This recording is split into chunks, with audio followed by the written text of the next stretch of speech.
Hello तो गिड़ियो नमस्कार। पहले छोटे को मेरा प्यार भरा आशीर्वाद। देखिए आप लोग, उम्मीद करना सब लोग ठीक होला। मैं बिल्कुल ठीक हूँ। स्वागत करती हूँ आपका अपने चैनल सोनिका की नैना ब्लॉग्स में। तो फ्रेंड्स ना, आज है जैसे कि वट सावित्री, तो सभी महिलाओं को ना वट सावित्री की हार्दिक शुभकामनाएं। और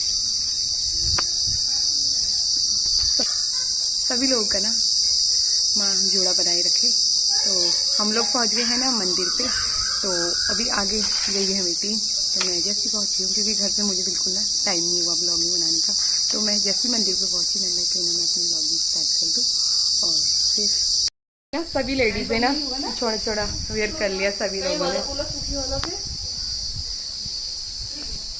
तब बला जल भर के आते हैं और शिवलिंग में ना जल चढ़ाते हैं सभी लोग। तो चलो फिर चलते सीधे हैं ना, आगे से ना सभी लोग जा चुके हैं, जल भर लिया है और जल चढ़ाने जा रहे हैं। और साथ में ना मैं भी लेके चलती हूँ जल, तो मैं भी चढ़ाती हूँ।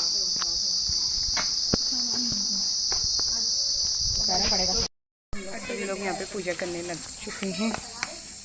पूजा करने लगे, वैसे भी कर लो, वैसे ये सब जला चुके हैं और प्रसाद सब चढ़ा दिया है। अब सीधे ना कलावा चढ़ाते हैं, बांधते हैं।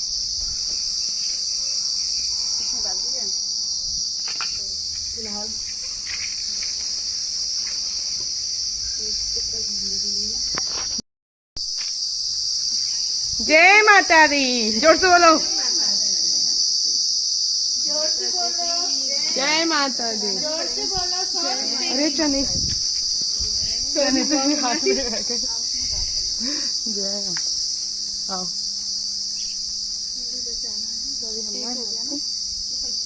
एक हो गया।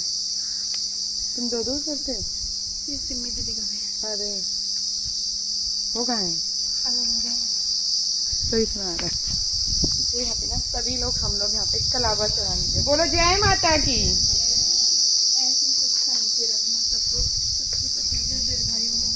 सभी का जोड़ा बनाए रखना। शादी मांगना है नहीं तो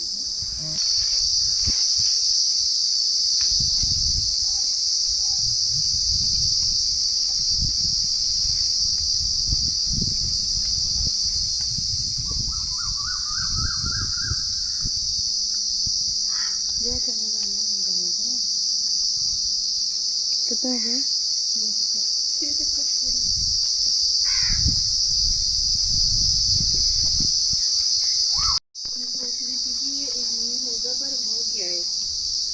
हो जाता है क्यों गदरपुर वाला पेड़ मोटा है ना, वहाँ नहीं पहुँचता है। ये बच भी गया, वहाँ दो दो लग ही जाते थे। मैं तो रील ढूंढ रही थी पर हो ही गया इसमें। इसी में एक रील आ, मैं जो सीधे। तो सभी यहाँ पे ना महिलाएं हम लोग पूजा पाठ के लिए बैठ गए हैं। ये पागल जेठानी मेरी वो तो करते हैं अब ना सभी लोग, हम लोग मिलके पूजा पाठ। वट सावित्री कथा स्टार्ट। चलो स्टार्ट हो जाओ। चलो वट सावित्री कथा स्टार्ट करते हैं, ठीक है। प्राचीन काल की बात है। मध्य प्रदेश में अश्वती नाम के परम ज्ञानी राजा थे। उनकी दीर्घकाल तक संतान न होने के कारण दुखी हुए। राजा ने अपने राज्य के सब विद्वान ज्योतिषी ब्राह्मण पुरोहित आमंत्रित कर एकत्रित किए। सबका यथा योग्य सत्कार कर कहा, हे भविष्यदर्शी विद्वान विप्रो, आप सब गणना कर यह बताने की कृपा करें कि मेरे भाग्य में कोई संतान है या नहीं। तत्काल राजा के प्रश्न का उत्तर देने के लिए विद्वान ज्योतिषियों ने अपनी अपनी ज्योतिषी गणनाएं प्रारंभ कर दी। कुछ समय सब गंभीर होकर राजा की ओर देखने लगे। राजा ने कहा, आप लोग संकोच त्याग कर सच्ची बात कहिए। ज्योतिष बोले, हे राजन, आपके प्रश्न का उत्तर प्रसन्नता बढ़ाने वाला नहीं है, फिर सत्य को छिपाना नहीं है, आपको बता ही देना है। आपके एक अत्यंत रूपवान बुद्धिमान धर्म प्रायण कन्या उत्पन्न होगी। इसके अतिरिक्त वो भी अपने विवाह के 1 वर्ष बाद विधवा हो जाएगी। यह विधि का विधान है। ज्योतिषियों की भविष्यवाणी सुनकर राजा बहुत दुखी हुए। वे कन्या और अपने राज्य की भविष्य चिंता में बहुत दुखी हो गई। कालांतर में राजा के एक कन्या उत्पन्न हुई। वह समयानुसार बचपन व्यतीत कर युवा हुई और विवाह योग्य आयु की हो गई। राजा अपनी कन्या के विवाह का परिणाम सोचकर भी दुखी हो गए। वे ये विचारने लगे कि कुछ बचाव का प्रयास किया जाए। ऐसा सोचते सोचते देव प्रेरणा से राजा को नारद जी का स्मरण हो आया। धर्मात्मा राजा ने आह्वान कर नारद जी को बुलाया और सारी बातें बता दी। नारद जी कुछ पल विचार कर बोले, हे राजन, तुम अपनी कन्या के विवाह का दायित्व उसी पर छोड़ दो।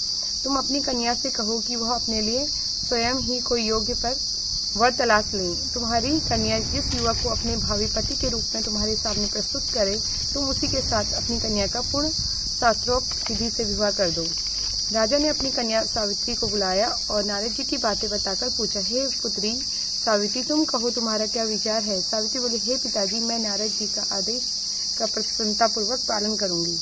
राजा को कुछ सतावना प्राप्त हुई। अब राजपुत्री सावित्री ने सखी सहेलियों, दास दासियों और अनुचरों सहित भावी पति के योग्य व्यक्ति को ढूंढने में भ्रमण करना प्रारंभ कर दिया। अनेकों नगर वन प्रांत पर पार कर सावित्री एक छोटे से रमणीक जंगल में पहुंची। वहां पहुंचकर सावित्री ने अपना रथ रुकवाया। कुछ देर प्रकृति की सुंदरता निहारने के बाद सावित्री विश्राम करने लगी। आंख खुलने पर एक वृक्ष की डाल पर बैठकर कुल्हाड़ी से लकड़ी काटता एक सुंदर बलिष्ठ गौरवर्ण युवक दिख पड़ा।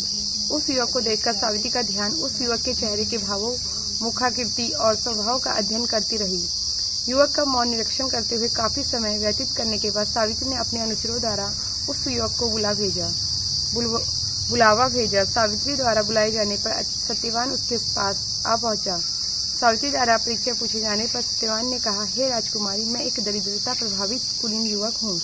इसी जंगल में रहता हूँ। मेरे साथ ही मेरे माता पिता भी रहते हैं। वे अंधे हैं। मैं जंगल की लकड़ी काटकर बाजार में बेचता हूँ। इसी से हम तीनों प्राणियों का जीवन निर्वाह होता है। मेरा नाम सत्यवान है। आप कहिए, मैं आपकी क्या सेवा करूं। उस सत्यवान नामक युवक की शालीनता, श्रेष्ठता और स्पष्टवादिता से सावित्री बड़ी प्रभावित हुई। उसने युवक के गुणों से प्रभावित होकर उससे विवाह करने का निश्चय किया। ऐसा निर्णय लेते ही सावित्री ने युवक से शांत गंभीर स्वर में विनम्रता पूर्वक विवाह का प्रस्ताव रखा। सावित्री का प्रस्ताव सुनकर सत्यवान ने कोमल नर्म स्वर में कहा, हे राजकुमारी, मेरे साथ विवाह करना आपके लिए उचित नहीं है। मेरे साथ ही आप भी दुखों और संकटों में घिर जाएंगी। इसके बाद सावित्री बार बार विवाह का आग्रह करने लगी। सत्यवान तरह तरह से समझाता रहा, लेकिन सावित्री के हट करने पर सत्यवान ने कहा, समीप ही मेरी कुटिया है, वहाँ मेरे माता पिता हैं, आप उनके पास चलें। अच्छा हो कि यह बात उनके सामने हो। सत्यवान के प्रस्ताव से उत्साहित होकर सावित्री उसकी कुटिया में गई। वहाँ सत्यवान के अंधे माता पिता ने भी सावित्री को हर तरह से समझाया, पर सावित्री ने अपनी ओर से उन्हें तरह तरह से आश्वस्त कर विवाह की स्वीकृति प्राप्त करने में सफलता प्राप्त कर ली। सत्यवान ने विवाह के लिए स्वीकृति दे दी। सत्यवान की कुटिया से लौटकर सावित्री अपने पिता के पास पहुंची और संपूर्ण वृत्तांत बता दिया। सावित्री अपने पिता से वार्ता संपन्न हो चुकी है। अब आरती करते हैं, उसके बाद सीधे निकलते हैं घर को। दिए में डाले थे।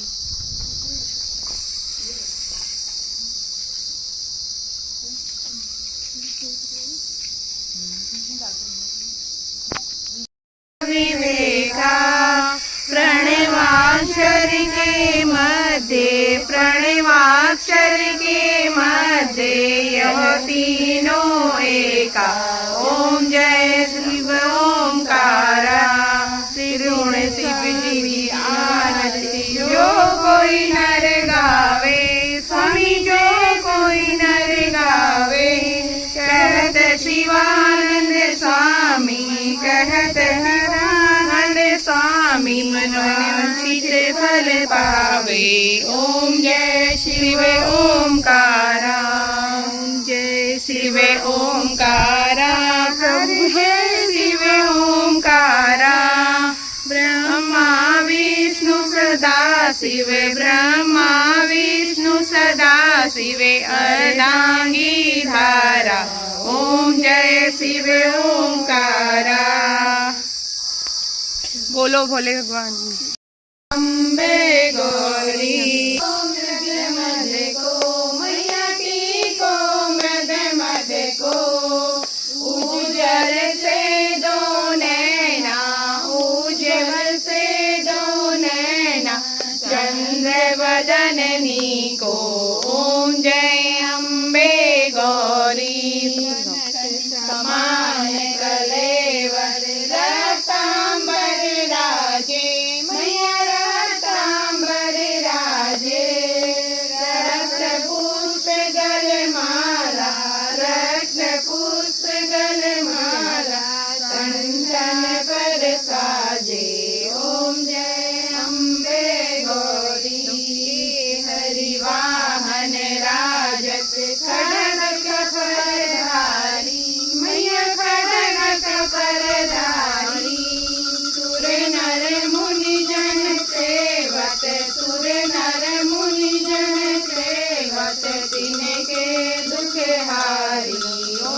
जय अम्बे गौरी शुंभ बिडारे महिषासुर घाती मैया महिषासुर घाती धूम विलोचन नैना धूम विलोचन नैना निसर्जन मद माती ओम जय अम्बे गौरी मुंड संहार सोड़ित बीज हरे मैया सोड़ित बीज हरे मधु के टब दो मारे मधु के टब दो मारे सूर्य बहीन करे ओम जय अम्बे गौरी विष्णु सदा शिव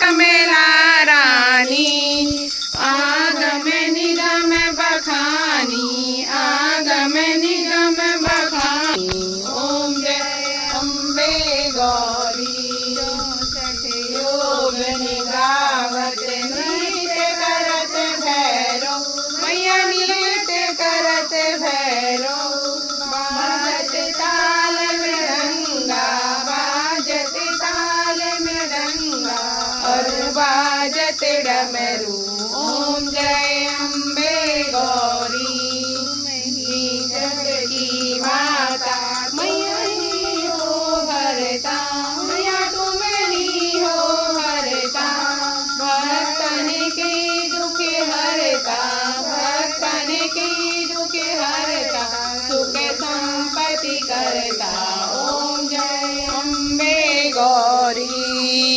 चारती सो जो कोई नर गावे मैया प्रेत सहित गावे कहत शिवानंद स्वामी कहत हर स्वामी बलि पावे ओम जय अम्बे गौरी अम्बे गौरी मैया जय श्यामा गौरी तुम्हें गौरी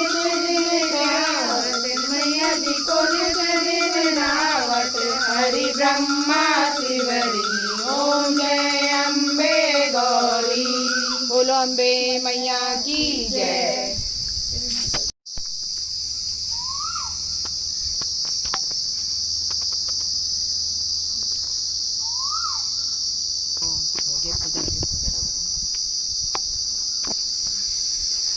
तो सभी लोग ना माथा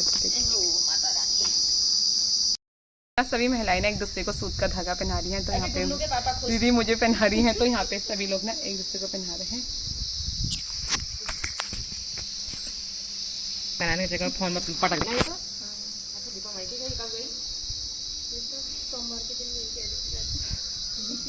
तो यहाँ पे जितनी महिलाएं ना सभी लोग यही नहीं सभी लोग ना सदा सुहागन रहना सभी महिलाओं का जोड़ा हमेशा बनाए रहना वट सावित्री मैया से प्रार्थना करते हैं।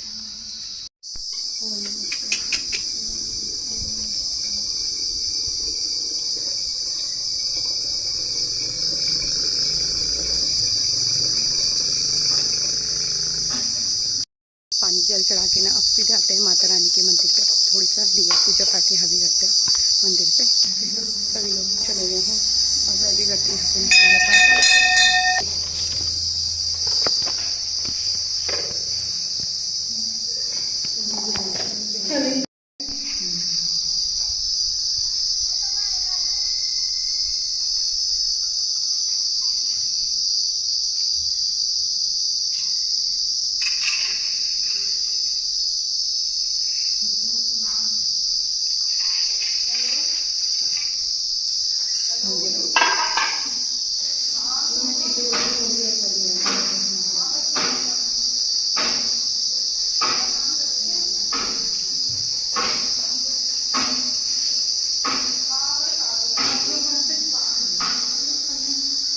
होने के बाद ना हम लोग जाने लगे घर को क्योंकि हम लोग का टुकटुक ना आ चुके हैं तो उसी में आए थे हम लोग अब जाते उसी में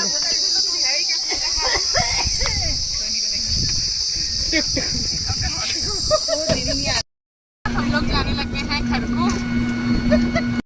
ना फाइनली हम लोग घर भी पहुंच गए हैं ना अपना कपड़े वपड़े चेंज करती है कि साड़ी ना मुझसे पूरी दिन नहीं पहनी जाएगी काफ़ी गर्म भी हो चुका है, तो करते हैं फिर और काम भी निपटाते हैं, थोड़ी सी ना रील्स भी बनाते हैं।